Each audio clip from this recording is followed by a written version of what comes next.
नमस्कार साथियों। आज 18 दिसंबर है और 70th प्रीलिम्स को लेकर जो वर्तमान स्थिति है वो ये है कि 2 दिन पहले 16 दिसंबर को बीपीएससी ने एक मीटिंग कंडक्ट किया और बापू एग्ज़ाम सेंटर वाले एग्ज़ाम को कैंसिल कर दिया गया। बीपीएससी ने ही ये नोटिस जारी किया था कुछ दिनों पहले कि बीपीएससी से संबंधित जो भी खबरें हैं वो तभी प्रामाणिक मानी जाएंगी जब वो वेबसाइट पे होंगी। अब देखिए, ये वाला जो इंसिडेंट है बापू एग्ज़ाम सेंटर वाला, एग्ज़ाम कैंसिल हो चुका है पर इस संबंध में अब तक वेबसाइट पे कोई नोटिस नहीं है। पर फिर भी बीपीएससी खुद को नॉन सीरियस नहीं मानेगी। अब इसके बाद 18 दिसंबर यानी आज से ही गर्दनी बाग पटना में कैंडिडेट्स के द्वारा री एग्ज़ाम फॉर ऑल की डिमांड को लेकर एक शिक्षा सत्याग्रह जो है वो शुरू हो रहा है। डिमांड है कि री एग्ज़ाम हो सबों के लिए। क्यों ये डिमांड है, इसके पीछे की वजहें क्या है? देखिए, सबसे पहली वजह कि जो बीपीएससी ने ये एग्ज़ाम बापू एग्ज़ाम सेंटर वाला जो एग्ज़ाम है कैंसिल किया है, इसका ये परिणाम हो सकता है कि जो एग्ज़ाम होगा वो डेट तो अभी फाइनल नहीं है ना? और बीपीएससी ने ये भी कहा है कि नॉर्मलाइजेशन जो है वो नहीं होने जा रहा है। तो अब जो भी नया डेट होगा बीपीएससी द्वारा अनाउंस किया जाएगा और जब भी एग्ज़ाम होगा, तो उसमें 2-3 बातें हो सकती हैं। एक, या तो पेपर जो है वो सिमिलर लाइन्स पे होगा या आसान होगा या फिर डिफ़िकल्ट होगा। अगर पहली 2 बातें होंगी, यानी कि सिमिलर लाइन्स पे हो या फिर जो है आसान हो, उससे भी ज़्यादा जो पेपर था, तो ये जो 12,000 जो कैंडिडेट्स एग्ज़ाम देने वाले हैं बापू एग्ज़ाम सेंटर पे, ये उनके लिए फ़ायदेमंद हो सकता है और बाकी 4,70,000 बच्चों के लिए एक तरह से अन्याय होगा। क्योंकि बाकी जो बच्चे हैं, जो भी सीरियस कैंडिडेट है, वो बीपीएससी के प्रीवियस ईयर क्वेश्चंस, खासकर जो 68th और 69th का था, जो ट्रेंड चेंज हुआ था, और साथ साथ जो चेयरमैन सर ने खुद ही बोला था कि जो क्वेश्चन का स्टैंडर्ड होगा वो अच्छा होगा, बेहतर होगा पहले से, और जो है वो सिविल सेवा के मानकों पर खरा उतरेगा। तो ये बातें जो है वो हमको क्वेश्चन पेपर देखकर जो है वो मिला नहीं, ऐसा कुछ देखने को मिला नहीं। तो अब जो है जिस तरह का क्वेश्चन पूछा गया है, वन लाइनर या फैक्चुअल क्वेश्चंस, जो है रेफरेंस बुक्स या स्टैंडर्ड बुक्स जो हैं उसकी बजाय जो है वो जो गाइड बुक्स होते हैं उस तरह के कंटेंट को पूछा गया था। तो ऐसे में बहुत संभावना है कि ये जो 12,000 कैंडिडेट्स होंगे वो ज़्यादा बेटर परफॉर्म करें, और ये जो 4,70,000 कैंडिडेट्स जो पहले एग्ज़ाम दे चुके हैं उनके साथ इंजस्टिस हो सकता है। पर दूसरी भी एक संभावना है कि अगर ये क्वेश्चन का लेवल डिफ़िकल्ट हो गया और जो है वो जिस तरीके से क्वेश्चन पूछा गया है अभी, उससे अगर काफ़ी डिफ़िकल्ट हो, तो ये 12,000 जो बच्चे एग्ज़ाम देंगे उनके साथ अन्याय होगा और उनके लिए फिर दिक्कत की बात हो सकती है। हमने पहले देखा है 66 प्रीलिम्स में जब औरंगाबाद सेंटर पे पेपर कैंसिल हुआ था और दोबारा एग्ज़ाम हुआ था, तो क्वेश्चन का लेवल इतना डिफ़िकल्ट था कि वो अब तक के सबसे डिफ़िकल्ट पेपर्स में से उसको गिना जा सकता है। और परिणाम ये हुआ था कि जो री एग्ज़ाम हुआ था, तो री एग्ज़ाम के बाद जो औरंगाबाद सेंटर के जितने भी कैंडिडेट्स थे, उनमें से किसी भी कैंडिडेट का प्रीलिम्स क्लियर नहीं हुआ था। तो ये भी एक खतरा है जो बापू एग्ज़ाम सेंटर पे 12,000 बच्चे जो एग्ज़ाम जो दोबारा से अब देने वाले हैं या जिनका री एग्ज़ाम बीपीएससी करवाएगी, तो हो सकता है कि ये भी एक सिनेरियो बने। तो दोनों ही केसेस में जो है वो इनजस्टिस तो दिख रहा है किसी न किसी के साथ होता हुआ। एक ये बात है जो सबसे इम्पोर्टेंट बात है। इसके अलावा जिस तरीके से सीरियस कैंडिडेट्स ने एग्ज़ाम की तैयारी की थी और उनको जिस तरह का क्वेश्चन पेपर मिला, इसकी वजह से भी बहुत ज़्यादा जो है कंप्लेंट्स है, बहुत ज़्यादा जो है वो शिकायतें हैं कि वो जिस तरह से परफ़ॉर्म कर सकते थे वैसा उन्होंने परफ़ॉर्म नहीं किया। क्यों?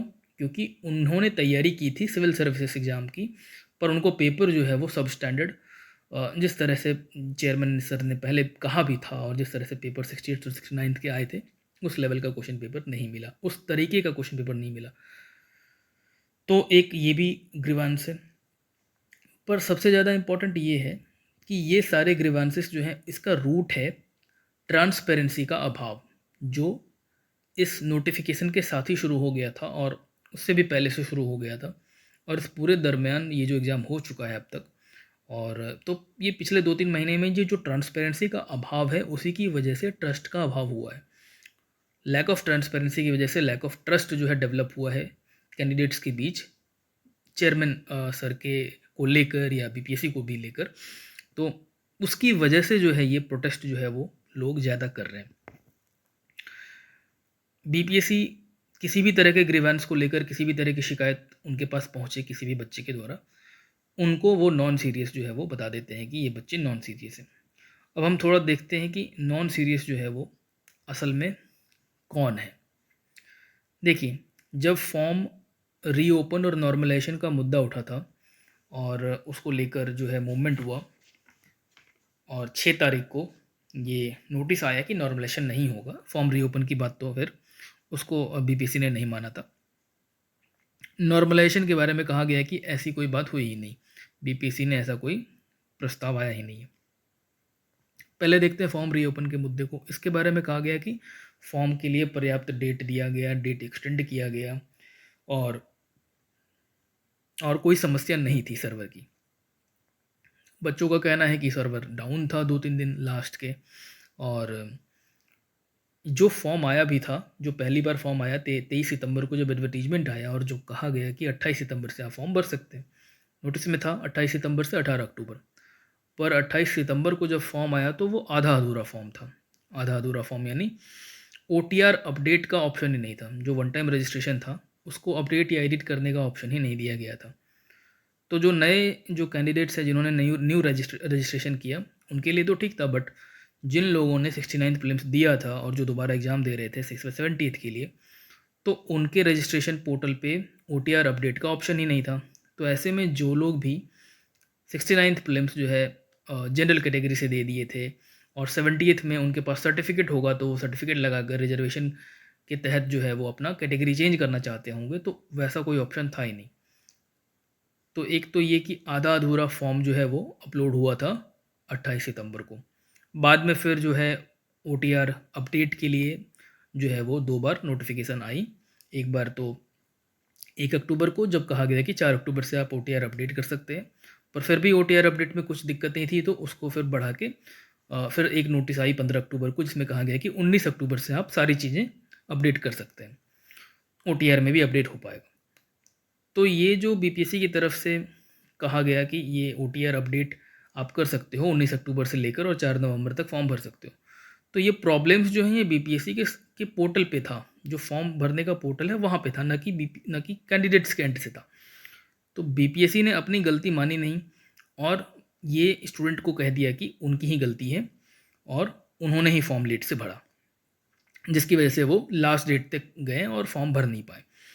तो डेट जो एक्सटेंड हुआ था वो स्टूडेंट या छात्रों के हितों को ध्यान में रखते हुए बीपीएससी ऐसा कह रही है, पर बीपीएससी की खामियों की वजह से ये डेट एक्सटेंड करना पड़ा, क्योंकि बीपीएससी ने जब फॉर्म दिया था तो आधा अधूरा फॉर्म दिया था, पर फिर भी बीपीएससी खुद को नॉन सीरियस नहीं मानती।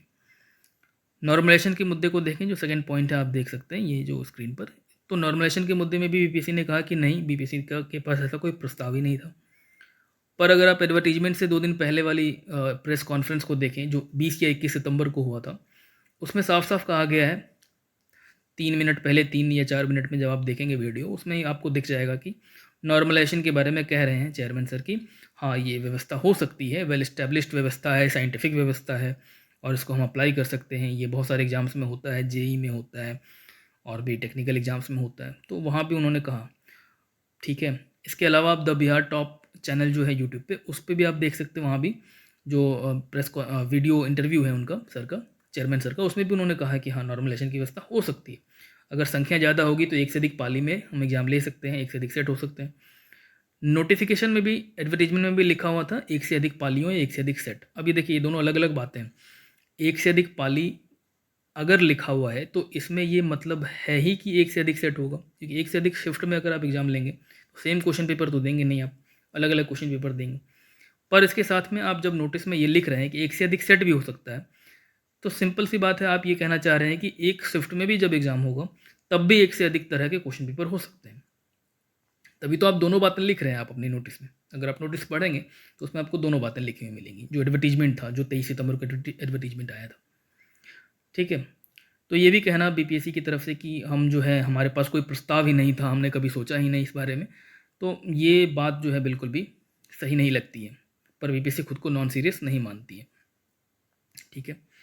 और इसके बाद आंदोलन का आह्वान हुआ, आंदोलन हुआ, लोगों ने लाठियाँ खाई और फिर जाकर बीपीएससी ने नोटिस निकाला। ऐसा प्रतीत होता है कि बीपीएससी को कुछ पता ही नहीं था आंदोलन के बारे में, या फिर जो स्टूडेंट्स की ग्रीवांसेस है वो स्टूडेंट की ग्रीवांसेस उनको पता ही नहीं है। तो अगर पता नहीं भी है तो भी ये एक नॉन सीरियस एटीट्यूड है, पर बीपीएससी खुद को नॉन सीरियस नहीं मानती, है ना।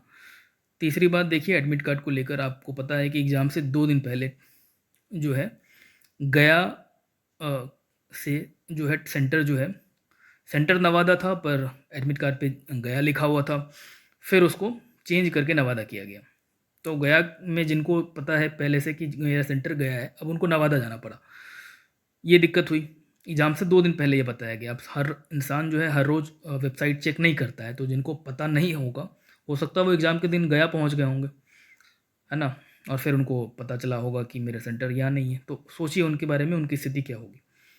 चौथी बात क्वेश्चन पेपर को लेकर कि आपने क्वेश्चन पेपर अगर देखा है तो आपने ये देखा ही होगा कि किस तरह का पेपर है ये, किस तरह के क्वेश्चंस पूछे जा रहे हैं। क्या ये सिविल सर्विसेज के एस्पिरेंट से ये आप एक्सपेक्ट करते हो कि इस तरह के फैक्ट्स जो है वो फैक्चुअल बेस्ड जो है वो अपनी पढ़ाई करे, और अ, जिस तरह से 68 और 69 में क्वेश्चन पेपर आए थे और उस बेसिस पर अगर आपने तैयारी की थी, बहुत अच्छे से तैयारी की थी, तो आपकी बहुत अच्छी से की गई तैयारी भी जो है वो पेपर देखकर आपको लग रहा होगा कि आपकी तैयारी अच्छी नहीं है। इसलिए नहीं कि आपकी तैयारी अच्छी नहीं है, बल्कि इसलिए क्योंकि क्वेश्चन का जो स्टैंडर्ड है वो ही बहुत ही अलग है, जो सिविल सर्विसेज के मानकों पर बिल्कुल भी खरा नहीं उतरता है। इनफैक्ट जो 68 और 69 का पेपर हुआ था जब चेयरमैन अतुल प्रसाद सर थे, तो अगर आप उनको ही ये पेपर दे दें 70th वाला, तो वही इस पेपर को देखकर उनके ही मुंह पर एक ही शब्द होगा कि ये नॉन सीरियस पेपर है।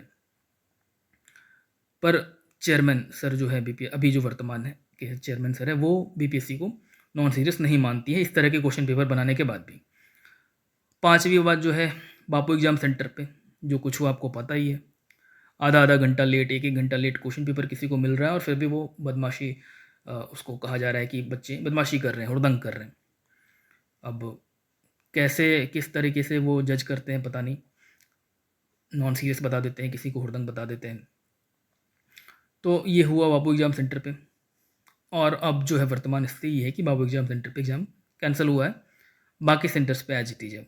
पर कंप्लेंट्स बाकी सेंटर से भी आ रही है, बच्चे जो है कैंडिडेट्स जो है वो अलग अलग सेंटर से अपनी अपनी शिकायतें बता रहे हैं, पर पता नहीं बीपीएससी जो है वो सुन रही है नहीं सुन रही है, देख रही है नहीं देख रही है। देखते हैं आगे क्या होता है। फिलहाल तो 18 दिसंबर से यानी आज से ही गर्दनी बाग में छात्रों का जो है शिक्षा सत्याग्रह है। अब हम देखते हैं आगे क्या होता है। बीपीएससी उनकी बात मानती है, आपकी बात मानती है या नहीं मानती है, पहले की तरह ही जो रवैया है वही रहता है। देखते हैं क्या होता है। ट्रांसपेरेंसी अब भी आ पाती है या नहीं आ पाती है। डिमांड तो यही है कि ट्रांसपेरेंट तरीके से, फेयर तरीके से हर जितने भी कैंडिडेट्स हैं 4,80,000 सबके लिए एक समान, एक तरह से एक बार में एग्ज़ाम हो। और ये जो चेयरमैन सर कहते हैं कि 4,70,000 बच्चों के लिए, इतने सारे बच्चों के लिए हम एग्ज़ाम दोबारा नहीं करवा सकते हैं, तो उनको ये दिख नहीं पा रहा है कि ये जो बच्चे हैं, ये भी बच्चे जो हैं जिन्होंने एग्ज़ाम दिया हुआ है, वो भी दोबारा से एग्ज़ाम देना चाहते हैं, दोबारा एग्ज़ाम फेयर तरीके से, ट्रांसपेरेंट तरीके से देना चाहते हैं। और जैसा कि सेक्रेटरी सर ने एक वीडियो में कहा था कि जो सीरियस बच्चे हैं वो कहीं भी एग्ज़ाम जाके दे देते हैं, दूर दूर के इलाके में भी जाके दे देते हैं। तो जो सीरियस कैंडिडेट हैं वो दोबारा भी एग्ज़ाम दे सकते हैं। ऐसी कोई बात नहीं है कि वो दोबारा एग्ज़ाम अगर उनको देना पड़ा तो ये उनके लिए दिक्कत वाली बात हो जाएगी। अगर सीरियस कैंडिडेट हैं जैसा कि सेक्रेटरी सर ने कहा, तो फिर वो तो एग्ज़ाम दे ही सकते हैं ना। और डिमांड जो है वो दोनों ही तरह के बच्चों से है, क्योंकि किसके साथ अन्याय होगा ये कहना मुश्किल है इस तरह के जो है नॉन ट्रांसपेरेंट माहौल में, है ना। देखिए अब आगे क्या होता है। इस वीडियो में फ़िलहाल इतना ही। धन्यवाद। आपके जो भी विचार हो आप कमेंट में ज़रूर बताइए।